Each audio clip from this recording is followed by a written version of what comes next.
Postmodernism refers to the philosophy that all reality is individually true. Reality is a story. Your knowledge, ideas, and language are created because they are true to you. Learning focuses on the symbolic meaning of the information for that specific learner. Different people, based on their culture and personal demographics, view different information as true or relevant. Two people can be given the same information but see two different truths within it. Both people can be right because it is what they see as true. It's like an optical illusion. Postmodernism artists made their art to be seen and questioned by different people. Different people can look at the same piece of work and see two different things within them. Both can be true. There were many philosophers in the postmodernism philosophy movement. A few of the main ones were Michel Foucault, Richard Rorty, Charles Taylor, Jacques Derrida, and Martin Heidegger. A fun little note was that Foucault and Derrida had a huge rift between them that happened during a meeting, and they never fully recovered their friendship. Postmodernist philosophy created a more student-centered classroom that encouraged communication between students and their teachers. Teachers began teaching what was useful to the students or what they wanted to learn. Teachers pass on their truths to students to help them guide themselves to their own personal truths. All students in a postmodern classroom are to learn in an open and supportive environment where their ideas can be shared openly without judgment. Teachers became mediators for classroom discussions. Modern applications for postmodernism classrooms begin with a student-centered class. This is a minimum structured classroom that allows for students to develop their social skills. Diverse ideas are encouraged to be shared with everyone for beliefs to be given on that subject matter.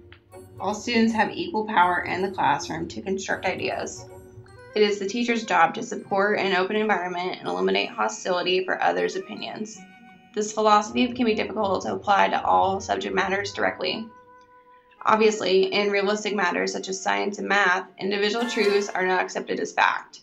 This philosophy can, however, be used to create a socially constructive environment to express ideas about math and science facts. A better use for this philosophy would be a liberal arts subject. English literature and the arts are the perfect setting for postmodernism application. All students have the chance to interpret information and form their own conclusions about any given subject matter. To use the postmodernism philosophy in an art classroom, the best way to do so would be using it during either art production or during art aesthetics. For art production, you could give the students a general topic, let's say draw a cat. But with the students having their own views on society and on their own views of life, they could either be drawing a house cat, a monster cat, or even a tiger. The other way that you do this is with art aesthetics. For this, you just give a general question of, what is beauty? Is this art? What is art? With that, then you allow open discussion with your students so they can talk about it in their own way. Of course, you'd always have to steer them back to the general topic, but it gives them the chance to voice their opinions and let others' opinions influence their own.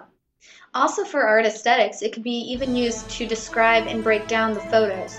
As you can see from the image above, it is a pipe, but underneath it says this is not a pipe. This is because the artist meant it as it's not actually a pipe, but it is a picture of a pipe, therefore it's not a real pipe. That can be used with postmodernism because it's all about your perception. The following image is a picture of an open window with a painting in front of it, but you can't tell the difference between the two. For this one, it can be used to describe the canvas in relationship to the window, of is it really a canvas there, or is it just the legs sitting up there and against the window?